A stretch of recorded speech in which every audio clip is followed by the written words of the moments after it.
ஆமாம், எல்லா மக்களுக்கும் வணக்கம். இது கடையம் சினிமா தேட்டருக்கு மேற்கோடி உள்ள ஜம்பு நதி பாலம். இந்த பாலத்துலலாம் தண்ணி வந்து ரொம்ப ஆண்டுகள் ஆச்சு. ரொம்ப காலத்துக்கு பிறகு இன்னைக்கு தான் தண்ணி இவ்வளோ செழிப்பாக வந்துக்கிட்டு இருக்கு. ஒரு நாள் மழை தான், 6 to 6 12 மணி நேரத்தில் கடையம் ஊரே செழிச்சு போச்சு. வேறு சேதங்கள்லாம் ஒன்றும் இல்லை. இல்லை, என்ன சேதம் இருக்கு?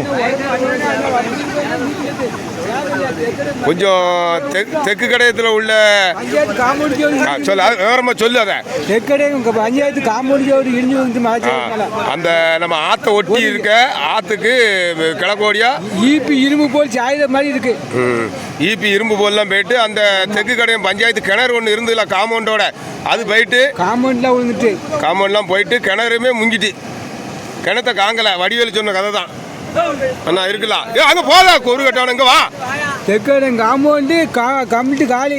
இன்னும் மேக்க போனால் தான் தெரியும் வாய்க்காடு உடைய நிலைமை என்ன நிலைமைங்குது. ஏன்னா டேம்லாம் ஃபுல்லாகிட்டு, ராமனை டேம்லாம் ஃபுல்லாகி பிடுங்கி விட்டுட்டாங்க.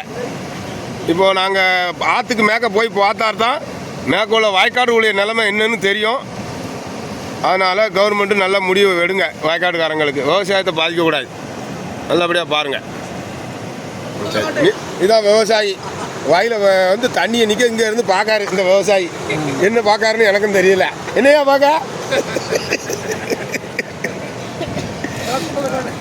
மக்களை பூரா எடுத்துடணும்ல. வா வா.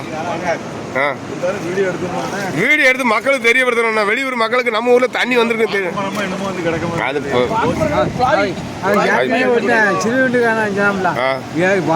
வடக்கு பேர மழை தெற்கு பேர் அது நம்ம